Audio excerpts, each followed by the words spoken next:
Most organizations I speak to don't have an AI framework. Cisco built one from the inside, from the very beginning, involving the people who actually use AI, the people responsible for security, and the people accountable to our customers. That's what a real AI framework looks like. And it's one of the things that we test in our AI readiness index, because it turns out it's one of the biggest gaps we see. Guy, how did we go about it at Cisco? Yeah, Cisco came at it from an embedded advantage. It's because of our purpose. It's because of what we believe, our beliefs, our fundamental principles. Think about it this way. If we have filters at Cisco, and those filters, they have your principles, your values, your purpose, your beliefs embedded in that filter. And everything that's going on around the world, we have all of these different activating events that are occurring. And when they pass through those filters, there's a consequent behavior. And the advantage we have is that that filter is so solid, it's 40 years old. We know what we believe. We know what our values are. Those aren't negotiable, right? We know our purpose. And so you may not agree with the behavior, but you know it's consistent. You know that that is the way Cisco will respond, regardless of what's happening around the world. That translated perfectly into what is a responsible AI framework, because everything that happens in AI goes through those filters, and we never, ever behave in a way different than our values, beliefs, principles, and purpose would dictate. In my meeting with executives, they don't call it an AI policy or framework, but I can see that they are really craving for something like that. What is the key elements that we have in our AI responsiveness? So it has to do with all of the elements that are derived from trust. So trust is the thing that is the most important currency moving forward. Some people talk about data being the currency of the digital age. I would argue that data is important, but trust is the real currency.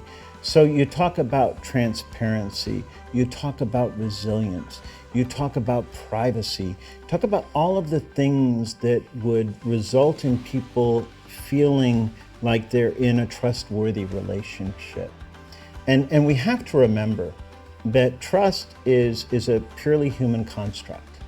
When we talk about AI, we're talking about the well-functioning of the AI. That's what we have confidence in. The trust is embedded in the people that created the AI. It's a very human construct, people to people. So that's why the responsible AI framework is so desperately important, because it is a human invention. It is the way that Cisco says you can trust what we develop, because there's a human in the loop. And it's also how we use it, right? I remember a couple of years back, we all company-wide had to go through training on AI. Mm-hmm. And it was super interesting because it was from the origins of AI, almost like AI 101, right? From academia to, you took all the steps.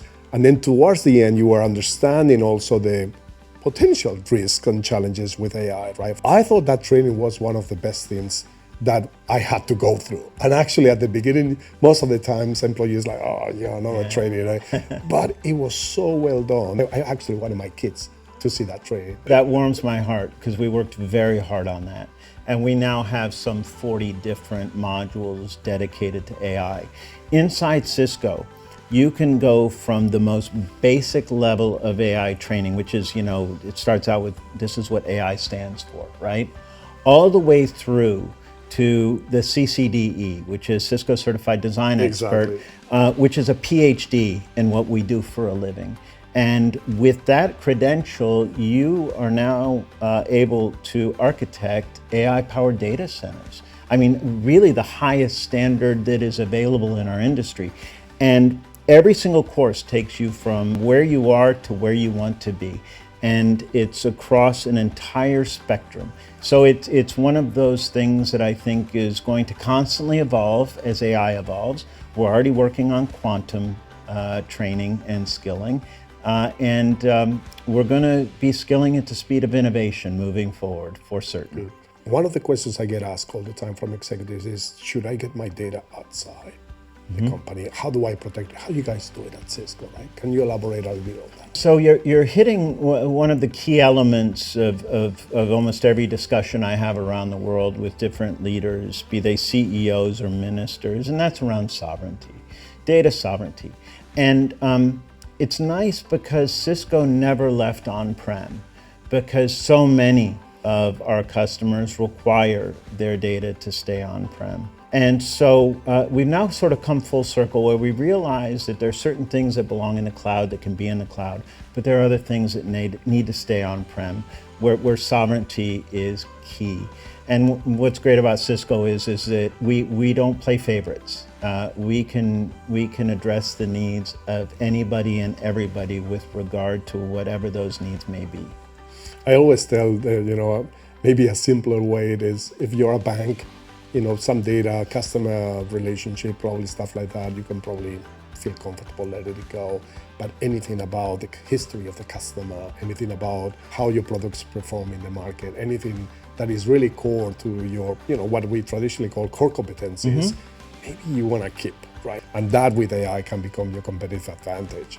That is a perfect example. And in fact, another good example is a project that we did at a hospital in Taiwan, where we wanted to be able to improve the outcomes for stroke patients, because you're dealing with very sensitive patient data, medical data. Security was everything, on-prem was everything, sovereignty was everything. You had to control that. And we were able to come up with very creative ways of being able to provide that data and protect that data and build models from that data that allowed us to dramatically improve stroke patient outcomes. And I see it every day, in our function, strategy operations, we use AI all the time. And that responsibility framework is always with us, right? Because we know when some data we can share, even within Cisco, right? Who gets access to what, how the conclusions, the recommendations that comes out. You have to be aware of all these things. But I do think the fact that we went through that understanding before we launch anything in the wider employee base, we went through having an AI responsibility framework that everybody could understand. Every time you empower the employees basically to make the right decisions, right? But see, that's the key, Nando, is that we gave them confidence to move forward at speed. If all you have is a speed with no guardrails, you're asking for an accident. And there are companies out there, and there are some countries out there that don't have fully formed guardrails. What Cisco decided to do was so brilliant. I'm so glad that we did, because we built the guardrails first, and we said, okay, once those guardrails are done, let's move at speed. Let's increase the speed limit and strengthen the guardrails as necessary. And that's what we have. That's why we're able to move so quickly now, and why we have set ourselves up for such success down the road. And having those guardrails, it gives people inside Cisco confidence that they can take a bit of risk, confidence that they can move at speed. Where if you don't have those guardrails, you're a little bit nervous. You're not really sure, am I going to go off the road? Am I going to wreck? And we don't have that concern. And leaders have the same concern about their own employees because they don't know. So in the end, the right guardrails to move forward with both speed and confidence in an era of innovation that will demand perpetual agility. So Guy, thank you very much. My pleasure.